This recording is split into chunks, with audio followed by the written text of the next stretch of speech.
మా latest videos కోసం మా ఈ తెలుగు న్యూస్ ఛానల్ సబ్స్క్రైబ్ చేసి గంట సింబల్ యాక్టివేట్ చేసుకోండి. రేపే అంగారక సంకటహర చతుర్థి. ఇది చాలా అరుదైన మరియు శక్తివంతమైన రోజు. సాధారణంగా మంగళవారం నాడు వచ్చే సంకటహర చతుర్థిని అంగారక సంకటహర చతుర్థి అంటారు. ఈ రోజున విఘ్నాలను తొలగించే వినాయకుడిని పూజించటం వల్ల సకల కష్టాలు తొలగిపోతాయి. అయితే ఈ ప్రత్యేకమైన రోజున సాయంత్రం 6 నుండి 7 గంటల మధ్యలో మన ఇంట్లో ఉన్న తులసి మొక్క మీద ఇది చల్లితే చాలు, మనం ఊహించిన విధంగా ధనవంతులు కావచ్చు. లక్షలు కాదు కోట్లు సంపాదించే యోగం మనకు కలుగుతుంది. దీనికి కారణం సంకటహర చతుర్థి వినాయకుడికి ప్రీతికరమైనది. తులసి మొక్క సాక్షాత్తు లక్ష్మీదేవి స్వరూపం. విఘ్నాలకు అధిపతి అయిన గణపతిని, ఐశ్వర్యానికి ఆదిదేవత అయిన లక్ష్మీదేవిని ఒకేసారి ప్రసన్నం చేసుకునే అద్భుతమైన అవకాశం ఇది. ఈ పరిహారం చేయటం వలన మీ ఆర్థిక సమస్యలు కేవలం 60 నిమిషాల్లోనే ఒక దారికి వస్తాయి. అంటే ఆ సమస్యలు తొలగిపోయి మీకు ధనం వచ్చే మార్గాలు తెరుచుకుంటాయి. మరి ఇంతకీ ఈ సంకటహర చతుర్థి రోజు తులసి మొక్క మీద ఏం చల్లాలి అనే విషయాన్ని ఇప్పుడు మనం ఈ వీడియోలో వివరంగా తెలుసుకుందాము. ఫ్రెండ్స్, ఫస్ట్ అయితే కామెంట్ బాక్స్లో ఓం శ్రీ గణేశాయ నమః అని కామెంట్ చేయండి. అలాగే ఈ వీడియోకి ఒక లైక్ కొట్టడం అస్సలు మర్చిపోవద్దు. ఇక వీడియోలోకి వస్తే ఈ పరిహారం కోసం మీరు చేయవలసింది చాలా సులభం. రేపు సాయంత్రం సరిగ్గా 6 గంటలకు శుచిగా స్నానం చేసి పరిశుభ్రమైన దుస్తులు ధరించండి. పూజా గదిలో వినాయకుడికి దీపం వెలిగించి మీ కష్టాలు తొలగించమని ప్రార్థించండి. ఆ తర్వాత ఒక చిన్న రాగి పాత్రలో కొద్దిగా శుభ్రమైన నీటిని తీసుకోండి. అందులో చిటికెడు పసుపు, కొద్దిగా గంధం మరియు ఒకే ఒక్క పచ్చ కర్పూరం బిళ్ళను పొడి చేసి వేసి కలపండి. ఈ 3 వస్తువులు దైవిక శక్తులను ఆకర్షించటంలో చాలా శక్తివంతమైనవి. పసుపు శుభాన్ని, గంధం శాంతిని, పచ్చకర్పూరం ధన ఆకర్షణను సూచిస్తాయి. ఇప్పుడు మీరు తయారు చేసిన ఈ పవిత్ర జలాన్ని తీసుకుని మీ ఇంట్లో ఉన్న తులసి మొక్క దగ్గరకు వెళ్ళండి. తులసి మొక్క ముందు నిలబడి మొదటగా మొక్కకు మనస్ఫూర్తిగా నమస్కరించండి. ఆ తర్వాత ఓం గం గణపతియే నమః అనే మంత్రాన్ని 11 సార్లు, ఓం శ్రీ మహాలక్ష్మియే నమః అనే మంత్రాన్ని 11 సార్లు జపించండి. ఇలా మంత్రాలను జపిస్తూ మీరు సిద్ధం చేసుకున్న పవిత్ర జలాన్ని కొద్ది కొద్దిగా తులసి మొక్క మొదట్లో సమర్పించండి. మిగిలిన నీటిని ఆ తులసి ఆకులపై మెల్లగా చల్లండి. ఈ ప్రక్రియ చేస్తున్నప్పుడు మీ ఆర్థిక కష్టాలన్నీ ఆ నీటితో పాటు భూమిలోనికి ఇంకిపోతూ ఉంటాయని, లక్ష్మీదేవి అనుగ్రహం మీ ఇంట్లోకి ప్రవేశిస్తుందని బలంగా నమ్మండి. ఈ పరిహారం పూర్తి చేయడానికి మీకు కేవలం 10 నిమిషాలు పడుతుంది. కానీ అసలైన అద్భుతం ఇక్కడి నుండే మొదలవుతుంది. ఆ నీటిని చల్లిన తర్వాత సరిగ్గా 60 నిమిషాల పాటు, అంటే 1 గంట పాటు మీరు ఆ తులసి మొక్క ముందే కూర్చోవాలి. కళ్ళు మూసుకొని మీ ఇల్లు ధనంతో, బంగారంతో నిండిపోతున్నట్లు, మీ బ్యాంకు ఖాతాల్లో కోట్లాది రూపాయలు జమ అవుతున్నట్లు, మీ అప్పులన్నీ తీరిపోయి మీరు ఆనందంగా జీవిస్తున్నట్లు ప్రశాంతంగా ధ్యానం చేయండి. ఈ సంకల్ప బలం ఎంత బలంగా ఉంటే ఫలితం అంత త్వరగా వస్తుంది. ఆ 60 నిమిషాల శక్తివంతమైన ధ్యానం మీ జీవితంలో అద్భుతాలను సృష్టిస్తుంది. ఇది కేవలం మాట కాదు, ఎంతోమంది అనుభవపూర్వకంగా తెలుసుకున్న సత్యం.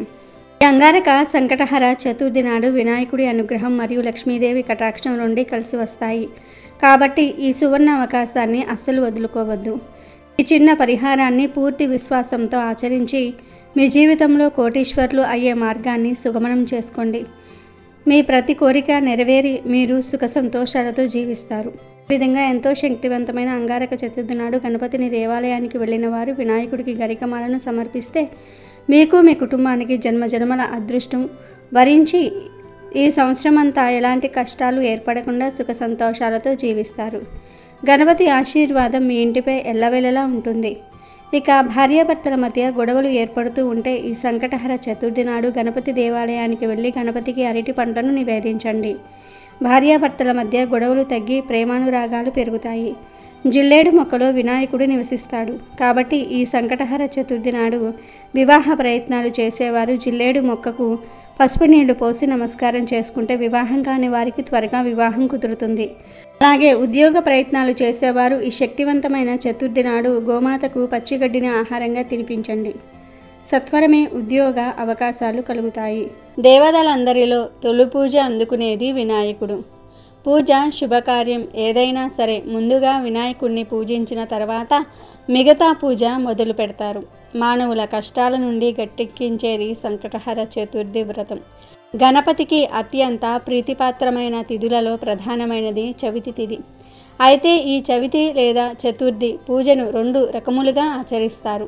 మొదటిది వరద చతుర్థి, రెండవది సంకష్టహర చతుర్థి. అమావాస్య తర్వాత వచ్చే చతుర్థి రోజున చేసే వ్రతమును వరద చతుర్థి అని, పౌర్ణమి తర్వాత వచ్చే చతుర్థి రోజున చేసే వ్రతమును సంకష్టహర చతుర్థి లేదా సంకటహర చతుర్థి వ్రతం అంటారు.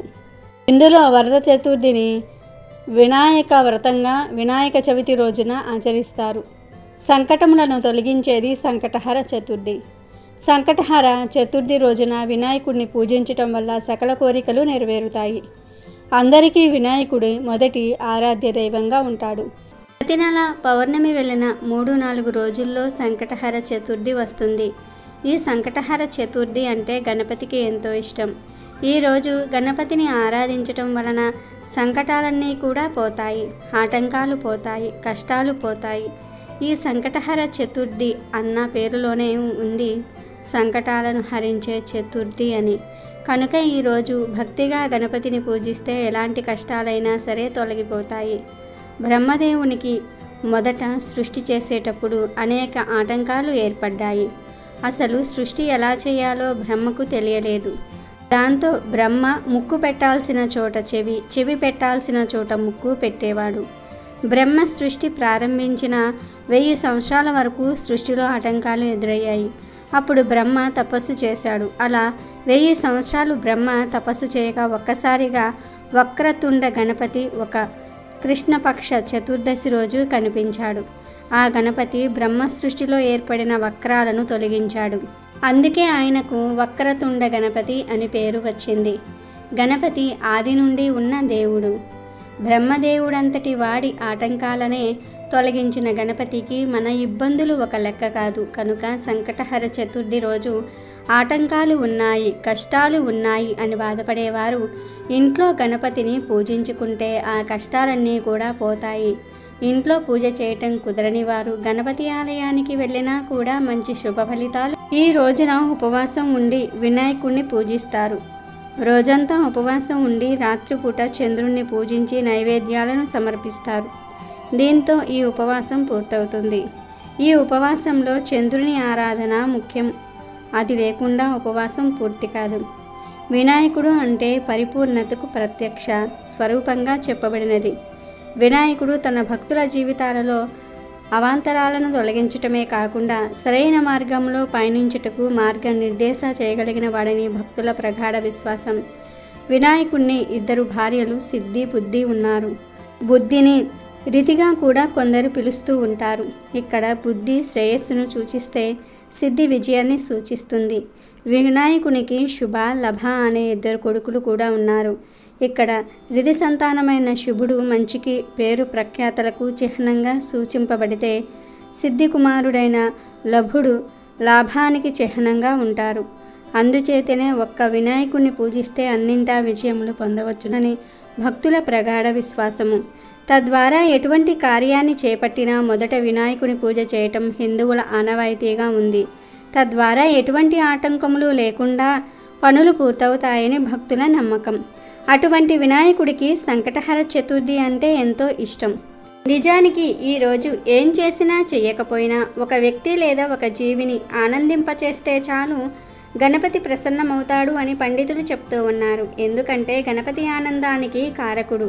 మీరు ఏ జీవినైనా ఆనందింపబరిస్తే గణపతి మీకు ఆనందాన్ని కలుగజేస్తాడు. ఈరోజు అవసరంలో ఉన్న వారికి హెల్ప్ చేయాలి. మూగ జీవాలకు ఏదో ఒక ఆహారం పెట్టాలి. ఆవులు, కుక్కలు, కాకులకు ఆహారం పెడితే చాలా మంచిది. అలాగే ఈరోజు రాత్రి చంద్రుడు వచ్చిన తరువాత ఆ చంద్రుడి వెలుగులో కొన్ని పాలల్లో బెల్లం వేసి పెట్టండి. కొంత సమయం తర్వాత ఆ పాలను తీసి తాగేయండి. ఇలా సంకటహర చతుర్థి రోజు రాత్రి సమయంలో పాలతో ఇలా చేసి తాగితే సకల ఐశ్వర్యాలు సిద్ధిస్తాయి. చక్కటి ఆరోగ్యం లభిస్తుంది. విఘ్నేశ్వరుడి అనుగ్రహం కలుగుతుంది. ఇంకా ఇలాంటి అద్భుతమైన రోజు ఎవరైతే భరించలేని ఆర్థిక సమస్యలతో ఇబ్బంది పడుతూ ఉన్నారో వాళ్ళు ఈరోజు ఉదయం లేచి శుభ్రంగా స్నానం చేసుకొని గరికతో గణేశుణ్ణి పూజించుకోవాలి. రాత్రి నిద్రపోయే ముందు ఈ గరికను తీసి తలదిండు కింద పెట్టుకొని పడుకోవాలి. ఇలా చేస్తే మీకు ఉన్న సమస్యలన్నీ కూడా తీరిపోతాయి. మీకు లక్ష్మీ కటాక్షం సిద్ధిస్తుంది. కావున మీరు కూడా సంకటహర చతుర్థి రోజు గరికతో ఈ చిన్న పరిహారం పాటించి లక్ష్మీ కటాక్షాన్ని, గణపతి అనుగ్రహాన్ని పొంది సంతోషంగా జీవించండి. ఈ సంకటహర చతుర్థి రోజు మీరు పూజలు, ఉపవాసాలు ఏమీ చేసినా చేయకపోయినా ఒక తమలపాకును తీసుకొని ఆ ఆకులో 2 అరటి పండ్లు పెట్టి వాటిని గణపతి ఫోటో ముందు ఉంచి నమస్కారం చేసుకొని గంట తర్వాత ఆ తమలపాకును, అరటి పండ్లను తీసుకొని తినాలి. ఇలా ఈరోజు తమలపాకును లేదా అరటి పండ్లను రెండిటిల్లో ఏదో ఒకటి తింటే గంటలో మీ ఒంట్లో ఉన్న దరిద్రమంతా కూడా పోతుంది. కష్టాలన్నీ కూడా పోతాయి. గణపతి అనుగ్రహం కలుగుతుంది. వద్దన్న ఐశ్వర్యం వస్తుందని శాస్త్ర పండితులు చెప్తూ ఉన్నారు. కాబట్టి ఈ సంకటహర చతుర్థి రోజున ప్రతి ఒక్కరూ కూడా తమలపాకును లేదా అరటి పండ్లను లేదా అరటిపండు, తమలపాకు రెండింటినీ కూడా తిని శుభాలను పొందండి. మనుషుల కష్టాల నుండి గట్టెక్కించేది సంకటహర చతుర్థి వ్రతం. విఘ్నాలను తొలగించే గణపతికి అత్యంత ప్రీతిపాత్రమైన తిథులలో ప్రధానమైనది చవితి తిథి. అయితే ఈ చవితి లేదా చతుర్థి పూజను 2 రకాలుగా ఆచరిస్తూ ఉంటారు. మొదటిది వరద చతుర్థి, రెండవది సంకష్టహర చతుర్థి. అమావాస్య తర్వాత వచ్చే చతుర్దశి రోజున చేసే వ్రతమును వరద చతుర్థి అని, పౌర్ణమి తర్వాత వచ్చే చతుర్థి రోజున చేసే వ్రతమును సంకష్టహర చతుర్థి అని లేదా సంకటహర చతుర్థి వ్రతం అంటారు. ఇందులో వరద చతుర్థిని వినాయక వ్రతంగా వినాయక చవితి రోజున ఆచరిస్తారు. సంకటములను తొలగించే సంకటహర చతుర్థి వ్రతమును మాత్రం ఆలంబనగా ఆచరిస్తూ ఉంటారు. పౌర్ణమి తర్వాత వచ్చే చవితిని సంకటహర చతుర్థి అని పిలుస్తూ ఉంటారు. ఆ రోజు గనుక వినాయకుణ్ణి పూజిస్తే ఎలాంటి గ్రహదోషాలైనా తీరిపోతాయి. పెళ్లి కాకపోవటం, పిల్లలు లేకపోవటం లాంటి కష్టాలు తొలగిపోతాయి. ఆర్థిక సమస్యలన్నీ దూరమైపోతాయి. సంకష్టహర చతుర్థి ఎంతో పవిత్రమైన రోజు. ఈ సంకష్టహర చతుర్థి వ్రతాన్ని ఆచరించి పార్వతీదేవి ఎన్నో శుభ ఫలితాలను పొందినట్లు పురాణాలు చెప్తూ ఉన్నాయి. అంతేకాదు అగస్త్య మహర్షి 7 సముద్రాలను ఆపోసనం పట్టడానికి గల శక్తిని ఇచ్చింది ఈ వ్రతమే. ధర్మరాజు ఈ వ్రతాన్ని ఆచరించి యుద్ధంలో శత్రువులను సంహరించి రాజ్యాన్ని పొందాడు. అహల్యాదేవి తన శాపాన్ని తొలగించుకున్నాక ఈ వ్రతాన్ని ఆచరించి తన భర్త గౌతమ మహర్షిని చేరింది. ఆంజనేయుడు లంకానగరంలో సీతాదేవిని వెతుకుతూ ఈ వ్రతం చేస్తానని మొక్కుకోగా అశోకవనంలో సీతాదేవిని చూడగలిగాడు. ఈరోజు వ్రతం చేసినా చేయకపోయినా గణపతిని పూజించిన వారి ధర్మార్థ కామ మోక్షాదులు తప్పక నెరవేరుతాయి. హర చతుర్థి రోజున ఉపవాసం ఉండటం కానీ వ్రతం చేయటం కానీ కుదరకపోయినా పర్వాలేదు. ఆ రోజు ఓ 4 సార్లు సంకటనాశన గణేశ స్తోత్రాన్ని చదివి దగ్గరలో ఉన్న వినాయకుని గుడికి వెళ్ళినా కూడా ఆ స్వామి ప్రసన్నమవుతాడు. ఇక వినాయకుడికి ఎంతో ఇష్టమైన ఈ సంకటహర చతుర్థి రోజున వేప ఆకులతో ఒక పరిహారం చేస్తే చాలు 60 నిమిషాలలో మీ జీవితం మారిపోతుందని శాస్త్ర పండితులు చెప్తూ ఉన్నారు. అసలేం చేయాలి అంటే ఏమీ లేదు. సంకటహర చతుర్థి రోజున ఉదయాన్నే 2 రెమ్మల వేప ఆకులను కోసి తెచ్చుకోండి. వేప ఆకులకు మన కష్టాలను తొలగించి మన జీవితాన్ని అద్భుతంగా మార్చేసే శక్తులు ఉన్నాయి కనుక వేప ఆకులను తెచ్చుకోండి. తర్వాత ఆ వేప ఆకులను ఒక రాగి ప్లేట్లో కానీ ఇత్తడి ప్లేట్లో కానీ వేయండి. స్టీల్ ప్లేట్లో మాత్రం వేయవద్దు. ఇలా ఆకులను ప్లేట్లో వేసిన తర్వాత ఆ ప్లేట్ను తీసుకొని వెళ్ళి పూజ గదిలో గణపతి ఫోటో ముందు పెట్టండి. ఫోటో ముందు పెట్టే ముందు కొన్ని పసుపు నీళ్లను వేప ఆకుల మీద చల్లి ఆ తర్వాత ప్లేట్ను గణపతి ఫోటో ముందు పెట్టండి. ఇలా పెట్టిన తర్వాత చక్కగా ఒక ప్రమిదను తీసుకుని దానిని వేప ఆకుల మీద పెట్టండి. ఆ ప్రమిదలో కొబ్బరి నూనెను పోయండి.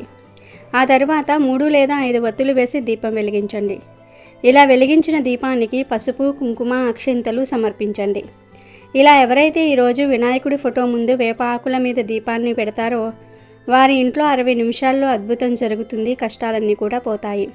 ప్రతి సంకటహర చతుర్థి రోజు ఇలా వేప ఆకుల మీద దీపం పెడితే నెమ్మదిగా ధన సమస్యలు పోతాయి, డబ్బు వస్తుంది. మీరు కలకాలం ఆనందంగా ఐశ్వర్యంతో జీవిస్తారు. అదేవిధంగా సంకటహర చతుర్థి రోజున 2 వేప కొమ్మలను తెచ్చుకొని ఆ కొమ్మలను మీ మెయిన్ డోర్కి 2 వైపులా కట్టండి. ఇలా కట్టడం వలన దుష్ట పీడలు, నెగిటివ్ ఎనర్జీ ప్రభావము మీ ఇంటి మీద పడదు. అదృష్టం బాగా కలిసి వస్తుంది. సంకటహర చతుర్థి రోజు వేప ఆకుల మీద దీపం వెలిగించారు. ఆ ఆకులను మరునాడు పూజగది నుండి తొలగించి ఏదైనా వేప చెట్టు మొదట్లో పడేయాల్సి ఉంటుంది. సంకటహర చతుర్థి రోజు వేప ఆకులతో ఈ 2 పనులు చేస్తే ఖచ్చితమైన శుభ ఫలితాలు కలుగుతాయి. కనుక మీరు కూడా సంకటహర చతుర్థి రోజున వేప ఆకులతో ఈ పరిహారాలు చేసి శుభ ఫలితాలను పొందండి. వీడియో నచ్చితే లైక్ చేయండి, షేర్ చేయండి, బట్ సబ్స్క్రైబ్ చేసుకోవడం మర్చిపోవద్దు.